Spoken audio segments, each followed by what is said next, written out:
그런데 재투표를 앞두고 추가 이탈표는 없을 거라던 국민의힘 지도부 말이 무색하게 또 한 명의 찬성 표명이 당내에서 나왔습니다.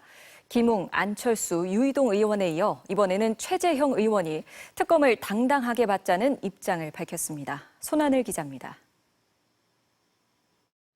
국민의힘 최재형 의원이 SNS를 통해 최상병 특검법에 찬성한다는 입장을 밝혔습니다.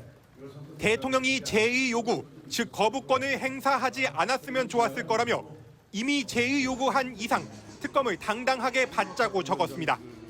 사실상 찬성표를 던지겠다고 공개 선언한 겁니다.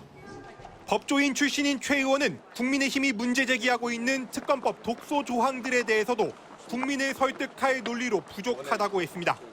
특별검사를 야당이 추천하는 조항에는 대한변협이 추천한 4명 중 2명을 추천하는 것이지 야당 마음대로 추천하는 게 아니라고 반박했고, 특검의 언론 브리핑 조항에 대해서도 규정이 없다 해도 국민 알 권리를 내세우면 막을 방법이 마땅하지 않다고 설명했습니다.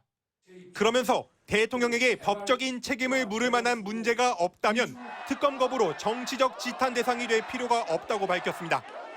특검법에 공개 찬성하고 나선 국민의힘 의원이 김웅, 안철수, 유이동 의원에 이어 최 의원까지 4명으로 늘면서 특검법 반대를 당론으로 정하고 이탈표 단속에 매진해온 지도부에는 비상이 걸렸습니다. 발등에 불이 붙은 원내 지도부는 원내 부대표단의 의원들을 배분해 주말에도 본회의 참석을 요청하는 전화를 돌렸고, 윤재욱 전 원내대표는 아예 지역을 돌면서 의원들을 개별 면담한 것으로 알려졌습니다. 일각에서 얘기하는 이 특검법이 다시 재의결될 정도의 이탈표가 나올 것이라고는 전혀 생각하지 않고 있습니다.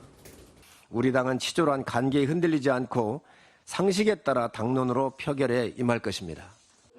다만 22대 국회에 입성하지 못한 58명의 의원 중 일부는 사흘째 전화를 받지 않거나 확답을 하지 않고 있는 것으로 전해졌습니다.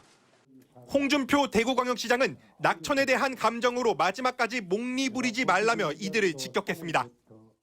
재표결은 이제 사흘 남았습니다. 국민의힘 낙선자들의 표심이 여전히 안개 속인 가운데 여당 지도부의 고민이 깊어지고 있습니다. MBC 뉴스 손하늘입니다.